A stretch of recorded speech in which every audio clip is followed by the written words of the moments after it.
Bonjour à tous, j'espère que vous allez bien. On est au 8e jour de ce défi d'une méditation par jour pendant le confinement.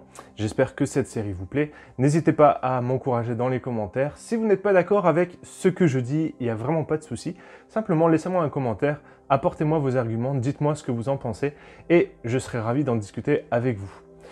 Aujourd'hui, on va se poser cette question. Si Dieu existe, pourquoi est-ce qu'il y a autant de guerres? Est-ce qu'il y a autant de souffrances? C'est une question qui revient énormément. Je ne l'ai pas eu fondamentalement ici dans les commentaires avec le hashtag AskFleshMe, mais c'est une question que j'ai régulièrement quand je fais des campagnes de réponse aux questions. Pourquoi est-ce que Dieu permet qu'il y ait des guerres? Pourquoi est-ce que Dieu permet qu'il y ait des souffrances? La première chose que j'aimerais vous dire à propos des guerres, c'est que Dieu n'a pas fait de l'homme son pantin. C'est-à-dire que l'homme est libre de ses choix, il est libre de choisir de faire ce qu'il veut. Dieu a donné des directives, Dieu a donné des principes, Dieu a donné à l'homme des responsabilités qu'il doit suivre. S'il ne les suit pas, la Bible nous dit qu'il doit assumer les conséquences. Il nous est dit que le salaire du péché, c'est la mort. La conséquence du péché, c'est la mort. La responsabilité que tu vas devoir endosser, c'est une mort éternelle. Voilà ce que la Bible dit. Donc quand il y a la guerre, ce n'est pas nécessairement la faute de Dieu, c'est la faute des hommes qui sont pleins d'orgueil, pleins de haine, pleins de ressentiment, qui ont envie d'en découdre par des façons, par la guerre, en détruisant, parce que c'est dans la nature de l'homme que de toute façon de détruire ce qu'il a. Dieu a donné à l'homme la création, la beauté et la richesse de la terre, et petit à petit, il est en train de la détruire. Dieu a créé l'homme sa vie, et certains choisissent de la détruire. Voilà, c'est un choix personnel de l'homme que de faire la guerre. Ensuite, la deuxième chose, c'est que l'homme est de toute façon profondément tourné vers le mal. Qu'on le veuille ou non, l'homme a en lui le péché, c'est dans sa nature, et il est profondément tourné vers le mal. Mon fils, Esaïe, quand je le regarde, c'est un gentil petit garçon, très sage, mais s'il y a une bêtise à faire, ne vous inquiétez pas, il va trouver le moyen de la faire. S'il y a une règle qu'il peut contourner, il n'y a pas de souci, il va trouver un moyen de contourner cette règle. Juste cette anecdote pour vous illustrer ça, une fois, Esaïe sortait de la douche, il était tout propre, voilà, on venait de le mettre en pyjama, c'était bientôt l'heure de manger, et on lui a dit « Esaïe, tu ne mets pas les pieds dehors !» Et on a retrouvé 5 minutes après, Esaïe allongé sur le sol, les pieds à l'intérieur de la maison, et l'extérieur de son corps, tout le reste de son corps allongé par terre dehors. Je vous mets la photo pour que vous puissiez comprendre. Mais voilà, c'est dans la nature, c'est ancré en l'homme que de détourner les choses, de contourner les choses, et c'est dans la nature de l'homme de chercher à désobéir. Donc c'est pour ça qu'il y a autant de guerres.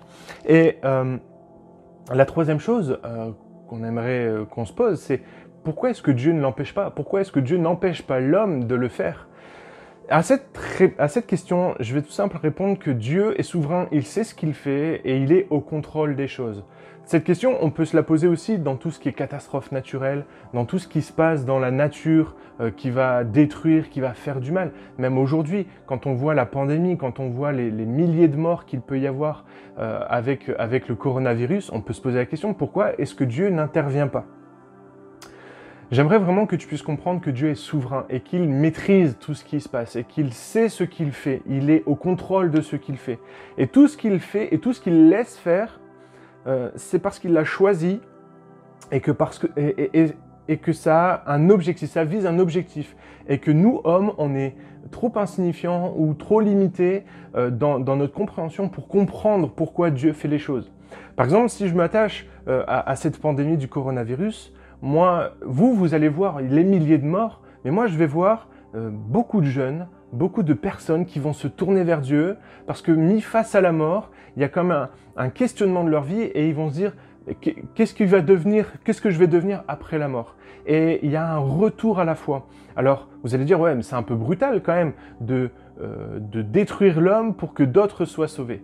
Dieu est au contrôle, il sait ce qu'il fait. Et vraiment, j'aimerais que tu puisses serrer ça sur ton cœur, que tu ne doutes jamais de ce que Dieu fait. Il est au contrôle et à chacun, il a donné la possibilité de l'accepter comme son sauveur. Et donc, moi, je ne peux que lui faire confiance dans cette situation. Voilà, je sais que les réponses sont assez succinctes. Comme je vous l'ai dit, c'est des courtes capsules, des courtes méditations, on a 5 minutes. Voilà, donc je voulais pas faire trop long. Mais si tu as plus de questions, je t'encourage à aller voir les vidéos de Quoi de Neuf Pasteur qu'il a tourné, je crois que c'était l'année dernière ou peut-être même il y a 2 ans, où il va parler un petit peu de cette confrontation entre la souveraineté de Dieu et les souffrances que l'homme traverse au travers des catastrophes, au travers de toutes ces choses.